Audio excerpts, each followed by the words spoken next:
This is Cinema Insider, and today we're talking about Thor. One of the Russo's primary objectives in the Infinity installments was to wrap up storylines and character arcs in an emotionally satisfying way that represented the characters and what they've been through over the course of the last decade. Honestly, they've done a pretty phenomenal job with most of the legacy Avengers. Tony's ultimate sacrifice proves just how much he's changed from a narcissistic war profiteer to the kind of man who would sacrifice his own life for the good of his allies and the universe at large. Captain America, the man out of time, finally gets that dance he missed with Carter. Throughout Thor Ragnarok, and to a lesser extent Thor, the eldest Odin's son evolves from an arrogant playboy who's more interested in cracking skulls and drinking to a hero of the known universe who has the emotional maturity and leadership to truly become a king. In the first Thor movie, Thor is so self-absorbed that he can't recognize the insecurities and jealousy that would eventually lead to Loki's betrayal. By Ragnarok, Thor can honestly acknowledge the issues between him and his brother and is able to understand Loki for who he is, flaws and all. And this leads to him regaining his brother. This same growth of character gives him the ability to recruit the delusioned Valkyrie and emotionally stunted Hulk to his cause. Throughout the movie, Taika deconstructs and takes away all the things that we would consider tropes of a Thor movie. This is symbolized in a couple of clever motifs within the movie. Thor's hammer being casually destroyed by Hela.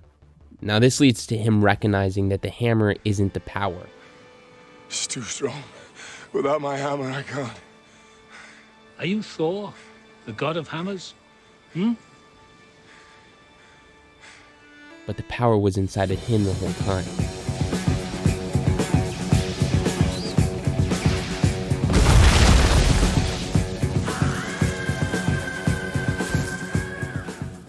Later, Thor loses his eye in a battle with his sister Hela.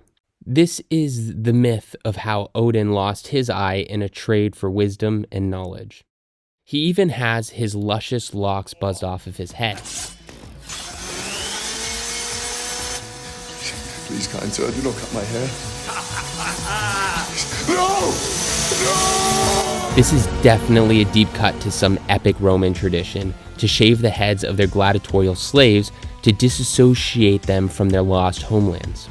Or it could just be that Hemsworth was tired of wearing the wig. I called up our director and I said, look, I'm sick of myself. And he said, so am I. Well, who's this guy? He's a great... Taika Waititi. He's a New Zealand guy who's one of the greatest directors out there. And so we basically decided just to kind of reinvent the character in the world and do something completely different. The end scene of the movie concludes his arc in a near perfect way. Him leading his people through the cosmos and surrounded by allies as he embraces his destiny as king. And then Infinity War happens. Now, the opening sequence of the movie literally opens with the utter destruction of the remaining Asgardians. This sends Thor into a quest for vengeance. This isn't necessarily a bad direction to take the character. After all, as Thor says, death, sorrow, and vengeance are powerful motivators. It really clears the mind. However, they don't really use this to propel Thor into any meaningful direction. Essentially, the Russos spend the majority of Thor's screen time reconning the various motifs of the previous movie. Rocket casually gives Thor an eye, taking away the Odin myth allegory, then uses all of his second act, and the bulk of the third are spent in an effort to create a bigger, badder hammer. Even small things, like Thor's gladiatorial buzz cut, are hand-waved away in the end. As if to double down on the screw you to Taika, they even have Thor regain Mjolnir in addition to Stormbreaker. I think Thor's closing monologue on Earth really seals the difference in how the Russos viewed Thor.